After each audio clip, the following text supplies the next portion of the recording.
Glória a Deus, aleluia. É isso aí, queridões. O que eu queria poder dizer? Eu queria poder dizer que a Érica está exagerando, que não é nada disso não. Bom, eu queria poder dizer, mas quando você for orar, ora duro pelo negão, fazendo favor. Ora com força. Tem uma coisa para confessar para você que talvez você não saiba. Eu não sou perfeito. Não. Não, eu não sou perfeito. Talvez nunca passou pela sua cabeça, mas eu peco. É verdade. Pode até não parecer, mas eu irrito a minha esposa, você acredita?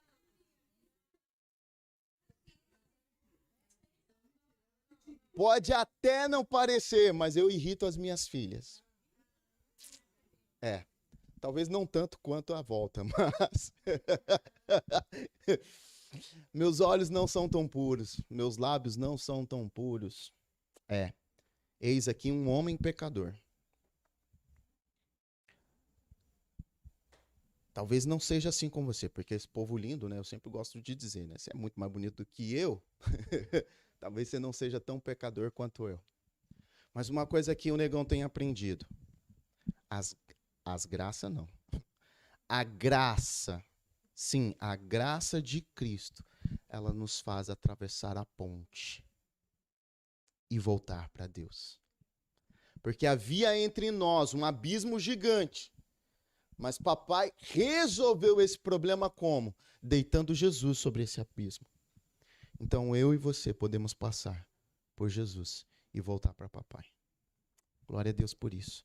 É por isso que eu estou aqui, é por isso que você está aqui, é por isso que todos nós temos o prazer de estar diante de Deus, de estar diante da família do Pai. É por isso que todos nós temos o privilégio de abrir a nossa boca e dizer: Senhor, Tu és santo. Aleluia. Ao contrário de que muito a gente já viveu, muito já pensou, muito já disse, muito já imaginou, não existe ninguém tão santo, tão puro como alguns pastores aparentam, como alguns líderes aparentam, como alguns irmãos tentam aparecer. E quando nós tentamos esse tipo de projeção de imagem, a gente se volta lá para os fariseus e nos tornamos sepulcros caiados. São tumbas muito bem ornamentadas, muito bem pintadas, muito bem polidas, mas por dentro, eu quero te convidar hoje a ser sincero com você, com quem você é. Sincero é aquela ideia de tem rachadura? Provavelmente. Tem uma marca de dedo nesse vaso? Possivelmente. Mas a gente não vai colocar cera para tapar essas coisas. A gente vai ser sincero, sem cera, sem máscara. Porque a Ele toda honra, toda glória. Porque é por meio dEle, porque é para Ele, porque é todas as coisas. Tendo dito isso, posso começar? Demorou. Então vamos lá. Eu espero que eu seja bem rapidinho hoje. Em nome de Jesus. Então, Josué capítulo 1.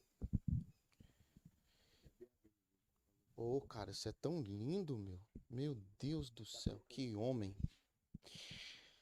Depois da morte de Moisés, servo do Senhor, nossa, que susto. Disse o Senhor a Josué, filho de Num, auxiliar de Moisés: meu servo Moisés está morto. Agora, pois, você e todo este povo, preparem-se para atravessar o rio Jordão e entrar na terra que eu estou para dar aos israelitas. Como prometi a Moisés, todo lugar onde puserem os pés, eu darei a vocês. Que promessa mais ou menos, hein? Onde que você colocar o pé, Vinícius, vai ser seu. Imagina, pisa na Stephanie inteira. Sai sapateando em cima dessa mulher, aleluia. Eita glória. Seu território se estenderá do deserto ao Líbano e do grande rio, o Eufrates, até a terra dos Hititas, até o mar grande, o oeste. Ninguém conseguirá resistir a vocês todos os dias da sua vida. Assim como estive com Moisés, estarei com você. Nunca o deixarei, nunca o abandonarei. Seja forte e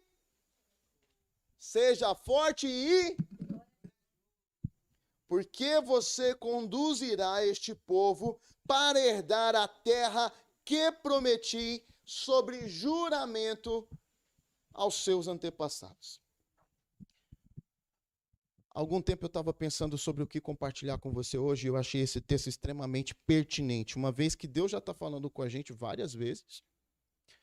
Vocês lembram do Gile, né? Vez ou outra eu acordo de manhã, tem uma mensagem do Gile. 2 minutos orando no WhatsApp mesmo, orando por mim no WhatsApp. E aí, um desses dias, ele mandou pra gente uma palavra, que era, primeiro, Samuel, exatamente esse texto. Samuel, ó. É o cansaço, o tio tá cansado. Exatamente sobre esse texto. E o interessante é que, na intercessão do mesmo horário, vocês estavam orando pela gente e vocês anotaram a mesma palavra. Então, extremamente pertinente compartilhar sobre esse texto, compartilhar sobre o que Deus está ancorando em nossos corações, que é o ensino da sua palavra, aquilo que vem para nós. Ok? Joia? Eu estava pensando e aí eu falei, cara, se tivesse um título, do que eu ia chamar? Aí eu me lembrei do nosso irmão, o profeta Galvão Bueno. Pra cima deles! É assim que a gente vai chamar o título dessa mensagem. Meu querido, antes da gente ir pra cima deles, vamos entender que contexto que é esse? Onde que eles estão? Estão de frente pro Jordão. E como que o texto começa? Deus chamando Josué e falando, meu querido, vem aqui. Moisés, já era, pulou, tá morto. E se liga, é meu parça. Chamei, cuidei e tal. Agora é tu, mano. O que significa esses caras estarem diante do Jordão? Quem é que está diante do Jordão? Quando a gente vê o texto, fica muito claro um paralelo. Moisés e Josué. Correto? Correto. Sensacional. O passado é quem morreu. Moisés. E quem está assumindo? Josué. Quem é esse Moisés? Meu Deus, quem é esse Moisés? Moisés é um cara fantástico.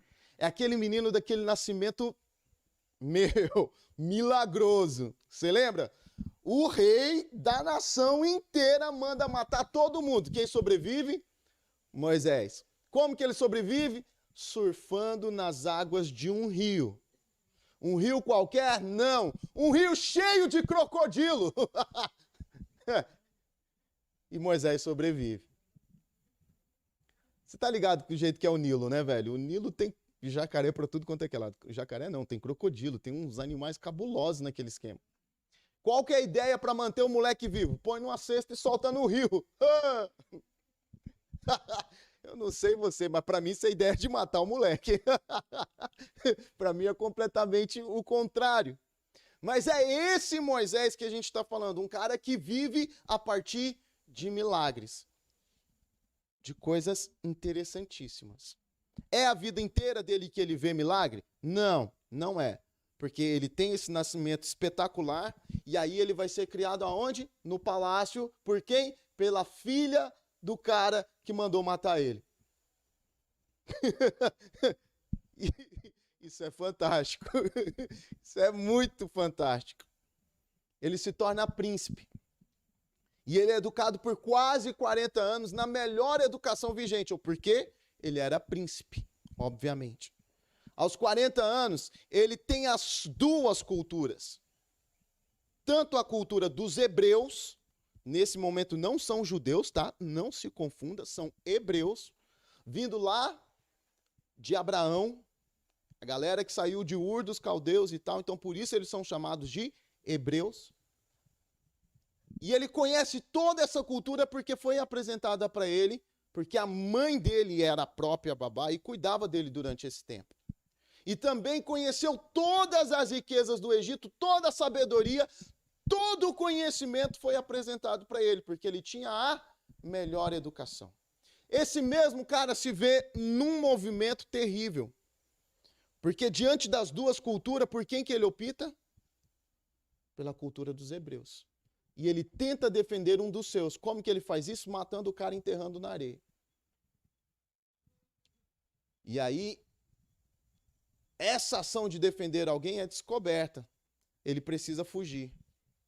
Ele foge lá para cima. Encontra com Jetro, se casa com Zípora, tem 2 filhos.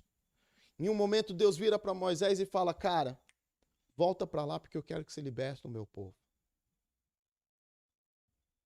E aí ele dá aqueles migué, eu não sei falar, eu não dou conta, eu sou papapá, penguenguém, né?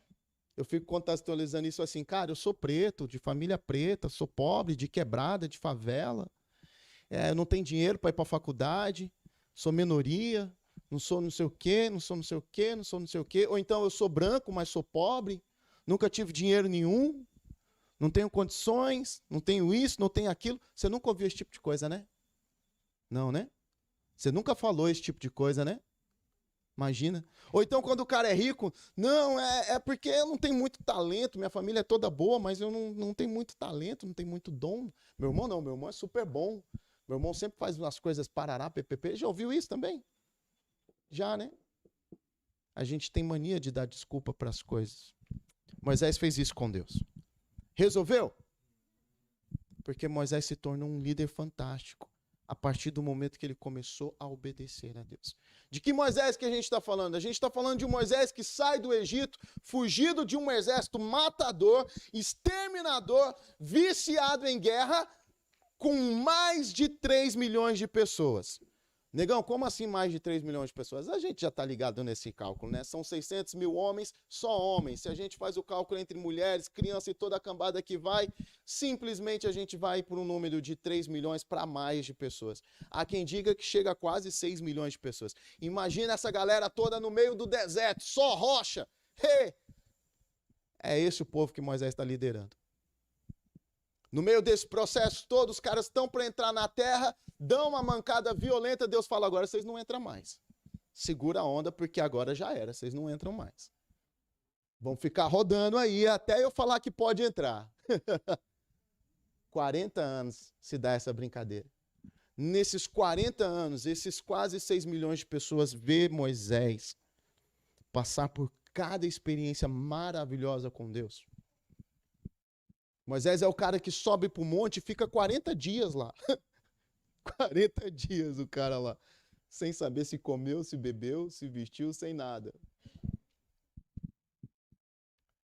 E como se não fosse suficiente, quando Moisés desce do monte, o rosto do cara está brilhando. Você imagina isso?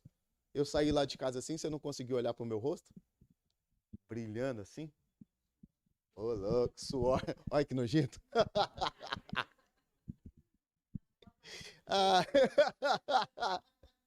queria um pouco de respeito nessa vida, meu Deus.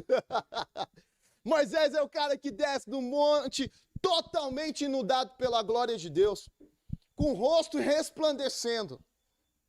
Moisés é o cara que um dia, alguém disse assim, a gente não está afim mais de ficar submisso às ordens de Moisés, não. Porque qualquer um pode liderar esse povo. E Moisés vai falar com Deus, fala, e aí, Deus, os caras reclamando de mim aqui, como é que pode? Deus fala assim, fica de boa, fica sossegado. Terra, abre, vral. Quem é que está reclamando, Moisés? É aqueles caras ali, tá bom, só empurra. 250. A família inteira, se eu não me engano é de Corá, né? Corá. Corá fez uma rebelião contra Moisés, tentou um golpe de Estado nada, porque não tinha Estado ainda, né? Tentou se levantar contra o cara, 250 pessoas, uma família inteira, um clã inteiro foi enterrado vivo. De que Moisés que a gente está falando? Desse Moisés. E aí no meio da caminhada, Moisés pega Ó, a gente precisa dar uma olhada na terra que a gente vai entrar. Chama 12 caras. Desses caras, quem vem? Caleb e Josué junto no pacote. Lá em Números 13, se eu não estiver enganado, no verso 6, eu posso estar enganado, isso é muito fácil. Moisés diz assim: entre eles estava Josué, a quem Moisés mudou o nome. O nome de Josué era Oséias. E aí Moisés muda para Josué. Que interessante, né? Os caras tinham uma mania de trocar o nome dos outros, né? Você é o quê? Benjamim? Não, você não tem cara de Benjamim. Vou chamar você de Bastião. Ai, meu Deus. Gente, Oséias significa salvação.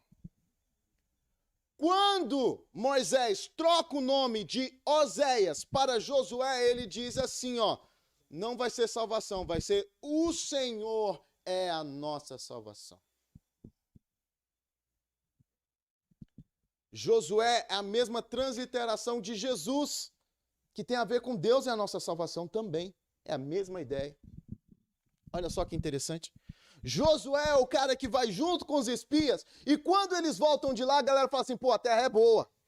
Sensacional a terra. Bacana demais. Uma uva que precisa de 2 caras para carregar. Na verdade, é um cacho de uva, né? Mano, que uva que é essa, bicho? Véi. Depois fala que filme de ninja que tem mentira.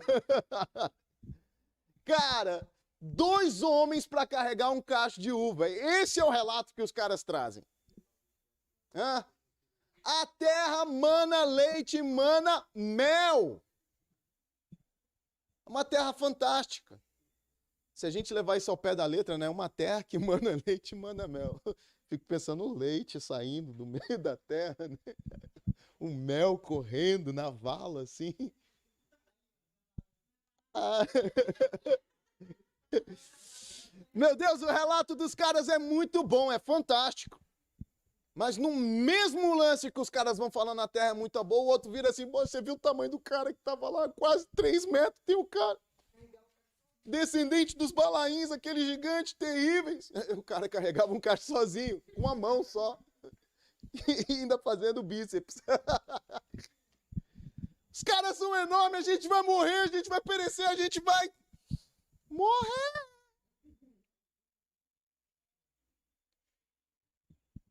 Josué, junto com seu parça Caleb, eu sou muito fã desses caras. Eles se jogam no chão, rasgam a roupa e falam, gente, pelo amor de Deus, quem nos enviou foi Deus.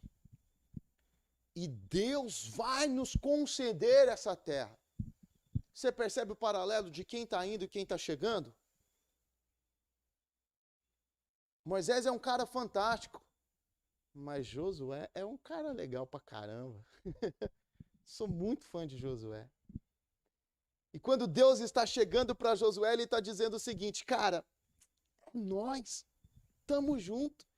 Eu vou te fortificar. Eu vou fazer as coisas acontecerem. Você vai conquistar a terra. Aonde você colocar o seu pé, vai ser seu. O que eu quero dizer para você com esse texto hoje? Mano, para cima deles. Vambora. Aquela terra era boa? Era boa. Era farta? Sim, era farta. Mas tinha, sim, riscos. Os 10 que deram relato para Moisés, eles não estavam de todo errado, eles estavam coerentes com aquilo que eles tinham visto. Você pensa que são quase mais de 3 milhões de pessoas que não tinham experiência de guerra, mano. Eles cresceram como? Debaixo de escravidão, sendo torturado, trabalhando o dia inteiro. Eles não pegavam espada para brigar. Naquela terra, eles já tinham um exército que estavam acostumados a matar os outros o tempo inteiro. E como se não fosse acostumado com batalhas, eram homens extremamente altos, homens fortes, valentes. Percebe que Deus está dizendo para Josué, vai. Deus não está dizendo para Josué que vai ser de boa. Deus não está dizendo para Josué que vai ser tranquilão. Deus não está dizendo para Josué que vai ser sossegado, que ele não vai ter nenhum problema para conquistar a terra. Não é isso que Deus está dizendo. Seja forte e seja corajoso. Deus não está dizendo para Josué que a vida dele vai ser Netflix e chocolate quente. Deus não está dizendo para Josué que é soneca das 11 às 11. Deus não está dizendo para Josué que ele pode ficar de boa com os pés para cima, que tudo vai correr sossegadão. Deus não está dizendo para Josué que ele não precisa batalhar, que ele não precisa estudar, que ele não precisa se capacitar. Não! Deus está dizendo, seja forte. Para que você tem força, gente? Para que serve força? Serve para sentar e cruzar as pernas? Botar as pernas em cima da mesa e ficar esperando você ganhar na Mega Sena? Força é para a gente sentar aqui e ficar esperando um empresário que vai investir em tudo aqui de uma vez só? É para isso? Força é para encarar os desafios. Forças é para batalha. Forças é para guerrear. Força é para encarar e vencer. Seja forte. Para que serve coragem? Coragem. Eu acho extremamente interessante o contexto de coragem. Porque coragem não é ausência de medo. Coragem não é falência. Coragem é você encarar as coisas mesmo diante de toda a situação adversa. É você ter extrema convicção de que você vai, independente do que aconteça. Isso é coragem. É inevitável fazer essa comparação para a gente hoje, fazer essa contextualização. Nossa vida ela não é fácil, galera. Não é. Os nossos desafios não são fáceis. E não é porque a gente é missionário, porque a galera tem essa mania de falar, né? Vida de missionário é tão difícil, né? Oh, meu Deus, viver pela fé. Ai, Jesus, só Deus mesmo para ter misericórdia. Já ouviu isso alguma vez? Não, né? Imagina. Eu fico pensando, é só a vida do missionário que é difícil, né? Governar o Brasil deve ser super fácil, super de boa. Governar Cuiabá deve ser tranquilo pra caramba. Fazer 4 plantão na mesma noite deve ser bem de boa também, né? Ter que estudar pencas e pencas de livro para poder responder bem num processo deve ser bem legal, né? Deve ser super de boa, né? Nosso Deus. Não, tudo tem limite. Dá aula para 50 crianças na sala de aula, tudo tem limite. Meu povo, eu fico pensando no cara que trabalha num caminhão de limpa-fossa. A vida dele é super de boa, né? Cara, não tem vida fácil, velho.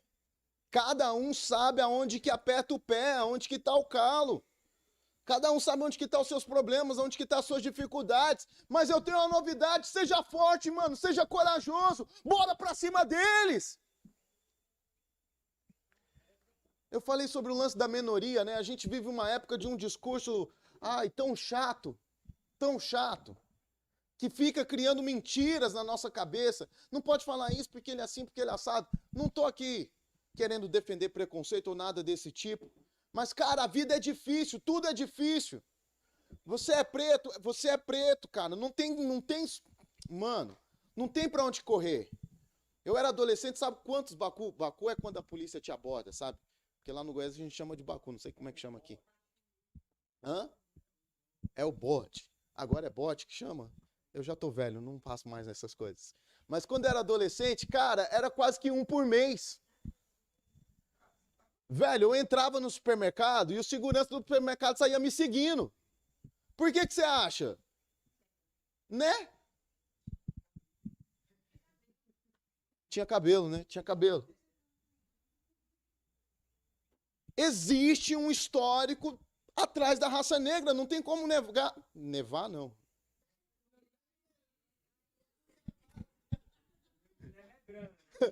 Né? Mano, não tem como negar. Não tem como negar que tem pessoas que acham a gente feio. Não tem como negar. Não tem como negar que tem pessoas que não querem que a gente entre na casa delas porque a gente é negro. Isso é verdade. Não tem como negar que existiu uma escravidão que foi terrível. É impossível de negar que quando você vai em um presídio, a maioria é negro. Tá lá. Se você entra num curso de engenharia e tal, você olha para a sala, a minoria é negro. Não tem como negar. Mas deixa eu dizer uma coisa para você. Você vai ficar encostado nisso, chorando pelo que passou, ou vai erguer a cabeça e olhar para frente com tudo que você tem para oferecer? Porque ao passo que aconteceu tudo isso, cara, negro é muito bom de esporte. Negro é muito inteligente, negro é muito bom de artes, negro é bonito pra caramba. A estética de negro é fantástica. Você precisa de 2 meses na academia para ficar saradão. E não, velho, bom, alguns. Alguns. Bom, a Kelly que me perdoa, mas... Cara, existem muitas coisas boas porque Deus te fez. Agora você vai ficar chorando por conta das coisas ruins? Não, velho, bora pra frente. Bora pra frente, olha pra frente e fala, Deus vai me dar, porque Ele já me deu de fato.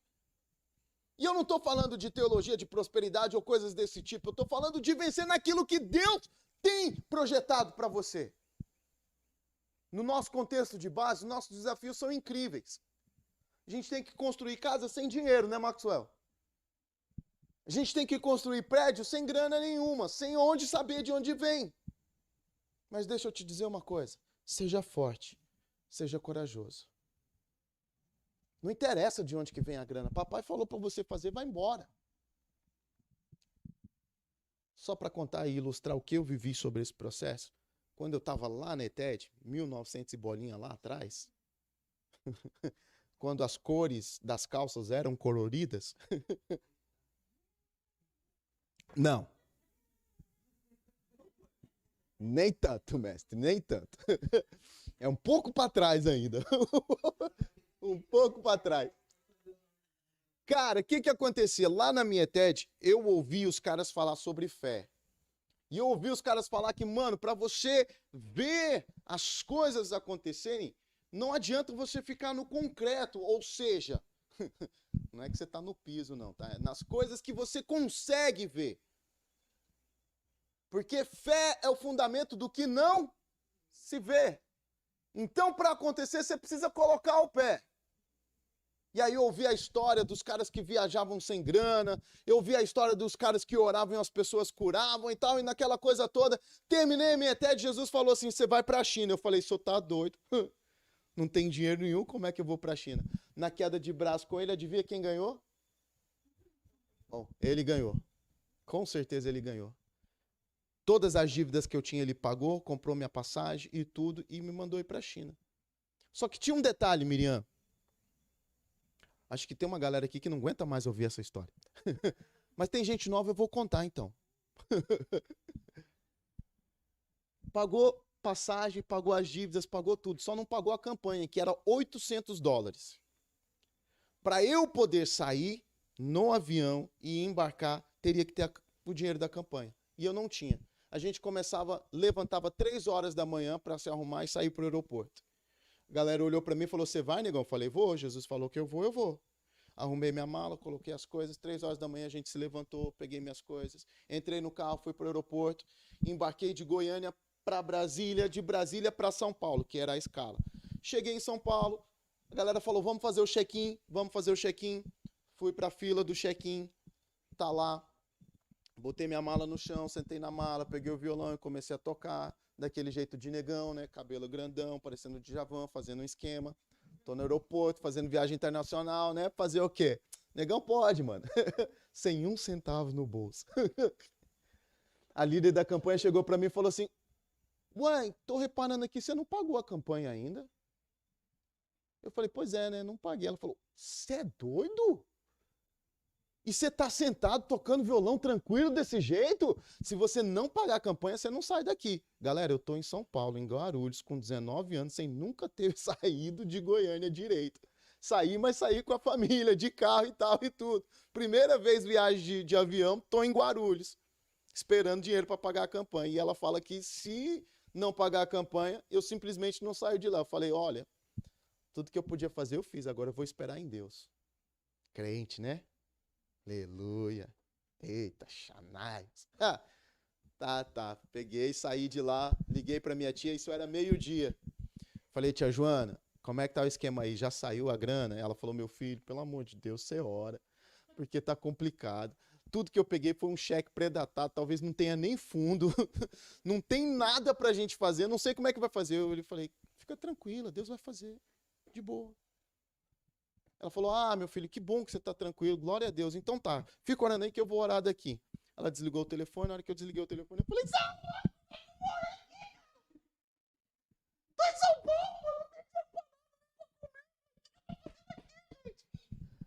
Desesperado eu fiquei, mano. Era 1h da tarde, eu não tinha dinheiro nem pra comer. Os caras olhou pra mim e falaram assim, negão, você não tá afim de almoçar? Eu falei, não, mano, tô de boa.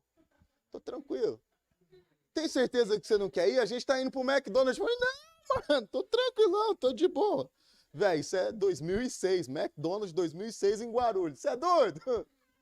Tá louco? O cara falou, você tá sem dinheiro, né? Eu falei, profeta! Muito louco. Eu falei, cara, eu tô sem dinheiro. Não, mano, fica tranquilo. Pode vir comigo que eu vou bancar pra você. Era até um cara parecido assim com o Zezinho, assim, cabelão bonitão e tal, barbinha. A gente foi pro McDonald's, foi a primeira vez que eu vi um Big Mac na vida. Nem sabia que era tão bom. A gente comeu, foi jogar Uno e tal, o tempo foi passando. Deu 4h da tarde. Na verdade, 4h é o horário de sair pro voo, né? E aí era 3h, 3h20 mais ou menos, eu fui ligar pra minha tia Joana, liguei pra ela, ela falou, meu filho, aconteceu um milagre, Deus mexendo nas coisas aqui, entrou um dinheiro, tô acabando de passar pra você, vai lá e saca. Eu falei, glória a Deus, Deus falou que eu tô indo mesmo. E aí eu fui sacar o dinheiro. Detalhe, isso é Guarulhos, ela depositou em real, eu ainda tinha que cambiar pro dólar. Achei que era comigo.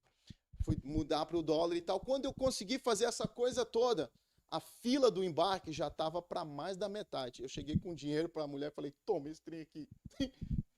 E entrei. No finalzinho. Por que eu estou contando isso para você, cara? Porque Deus falou que era para eu ir. E se eu ficasse lá atrás pensando, eu não tenho recurso, eu não tenho como, eu tenho dívida, eu tenho aquilo, eu tenho ciclano, como eu fiquei contando essas coisas para ele e ele não acreditou em mim. Ele falou, você vai assim mesmo, porque eu estou mandando você ir. Mas se eu não saio de casa e não vou para o aeroporto, as coisas não iam acontecer. Cara, seja forte, seja corajoso. Entenda uma coisa, para cima deles. Vambora. A terra está aí. É difícil? Sim, não vou mentir para você, é difícil pra caramba. No processo, alguém vai morrer? Vai morrer, é verdade, vai morrer sim. Batalha é isso, as pessoas vão morrer. Cara, você vai se cansar? Você vai se cansar. Você pode ter uma doença emocional? Provavelmente. Você pode ter uma doença física? Pode sim. Você pode perder um ente querido? Não vou mentir para você, pode sim. Seus desejos vão ser amputados? Muitos deles vão sim. Mas vai ficar parado? Vai ficar desse lado de cá do Jordão? Sem ver as coisas acontecerem? Não fica não. Porque quem mandou você ir disse que você vai conquistar e disse que você vai vencer. Quem mandou você ir diz que a terra vai ser sua e ninguém vai te resistir. Não interessa se tem 3 metros, se tem 4 metros. Não interessa se é bom de guerra ou se é péssimo de guerra. Você vai vencer. Já era. Para cima deles? Vambora? O ano está começando. Na verdade, já estou lá, né? Já estou lá. O ano está terminando. Glória a Deus, a gente está entrando de férias. E eu já estou com os olhos lá em janeiro. A gente vai ter muita coisa em janeiro. Caraca, glória a Deus, vai ter muita coisa em janeiro. Muita coisa. O que eu quero que você tenha em mente? Preste atenção. Moisés tinha o jeito dele de liderar o povo e as características daquela geração. Você lembra que a geração de Moisés é uma geração que reclamava, murmurava, era mó canseira para fazer as coisas? Lembra? Na geração de Josué não tinha isso. Os caras iam para cima, conquistavam e ganhavam as coisas. Diferente, né, as duas coisas. Moisés era um cara polivalente, exercia um monte de coisas, um monte de funções, tudo no mesmo bote, no mesmo esquema. Mas Moisés não era guerreiro. Ele precisou batalhar 2 ou 3 guerras, eu não lembro ao certo agora. Mas pouquíssimas guerras ele teve que batalhar e guerras pequenas. Josué era completamente diferente. Ele liderava o povo para vencer as guerras, ia para cima e conquistava a terra. O que eu estou dizendo para você? Os tempos mudam, as estratégias mudam e os momentos mudam. Mas Deus é o mesmo que edifica e chama você para viver com Ele. Essa que é a questão. Nós vamos ter um ano diferente. Eu não vou estar aqui. Minha família não vai estar aqui. Significa que Deus não está aqui? Mentira, nada a ver. Nada a ver. Deus está aqui com você, chamando você para ser forte e para ser corajoso. Tenha coragem. O Senhor está te chamando para viver aquilo que Ele tem te dado. Aquilo que Ele tem entregado para as suas mãos. Você não precisa ficar limitado com ideias de tipo de liderança ou estilos de liderança. Você precisa se concentrar naquele que te chamou para ir. Naquele que te habilitou para ir. Pensando nisso, eu queria chamar aqui Jaque, Érica, Benjamin, Mimi e Vanessa. Por favor, venham aqui.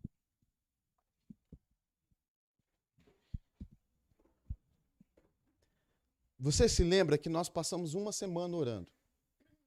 Você se lembra que nós intercedemos? Você se lembra que democraticamente nós votamos? E nós chegamos nesse resultado. São essas 5 pessoas. Opa, quase que eu caí aqui. E esses caras foram escolhidos como nossos líderes. Deus diz para Josué, nesse capítulo, no capítulo 1, 3 vezes, no verso 6, no verso 7 e no verso 9. Seja forte e seja corajoso. Essa mesma expressão é repetida no final, no último verso. Mas dessa vez não é Deus falando para Josué.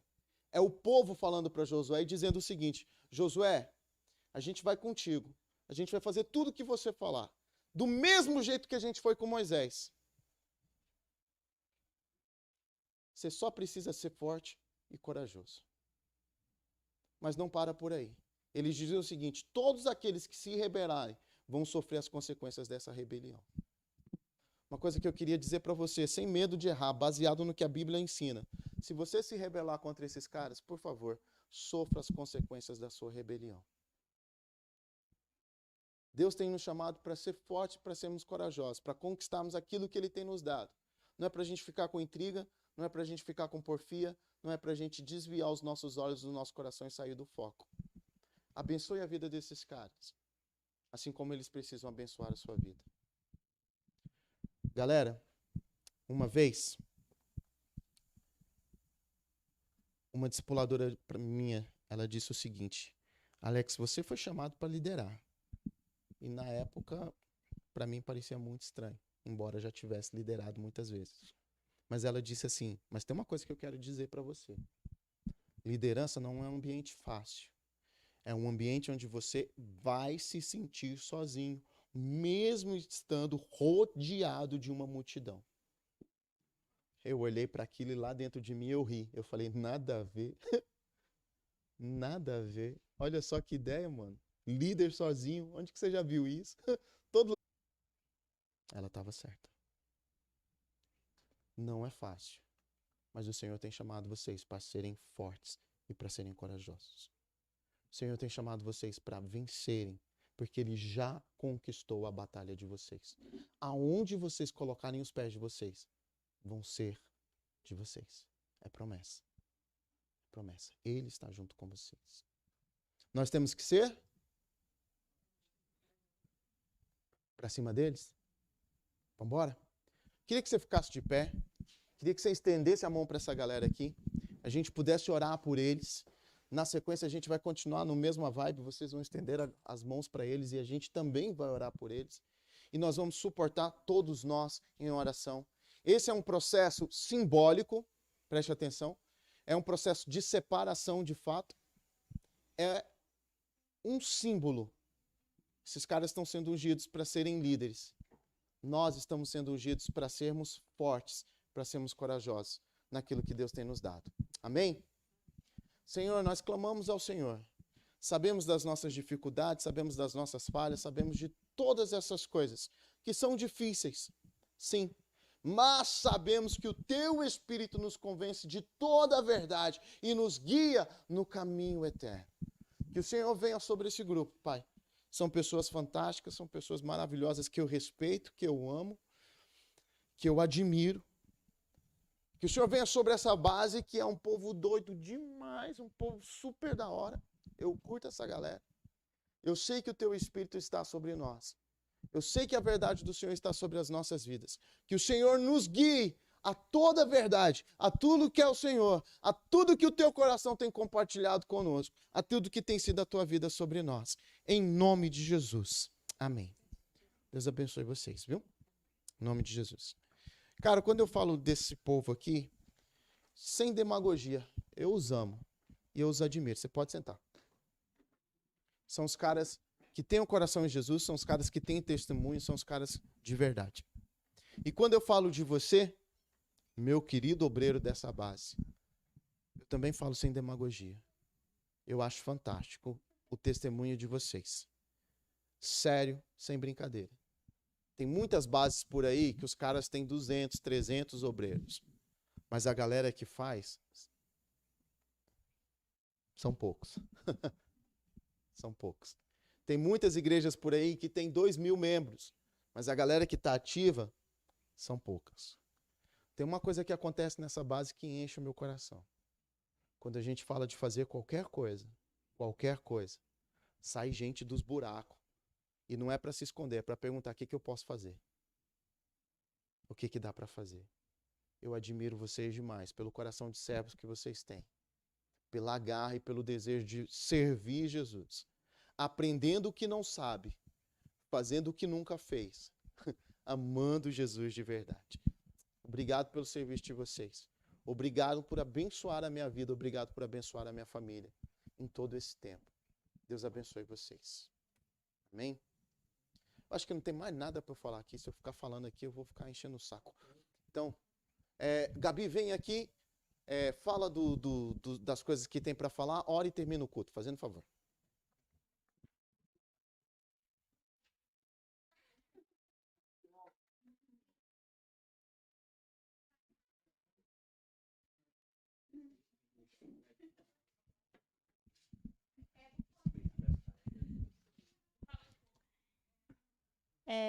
Eu sei que ano que vem tem King's Kids, em janeiro. Dia 16 até alguém da 29, isso. Dia 16 a dia 29. Ano que vem tem Word by Heart. Ano que vem tem ID Pantanal. Ano que vem tem... Qual? ID Pantanal, dia 20 a 27 de janeiro também.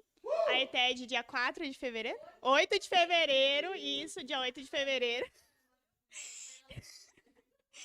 E tem o Word by Heart, que a gente ainda tá decidido. Fechou? Então, dia 17 de maio, fechou o Word by Heart. A DBS tem data? A DBS tem data? Segundo semestre? Segundo semestre tem a DBS, Escola de Discipulado através da Bíblia, muito legal. E, por enquanto, essas são as programações da nossa base. Depois a gente vai estar postando lá com data mais certa, porque talvez eu esteja meio desinformada de datas.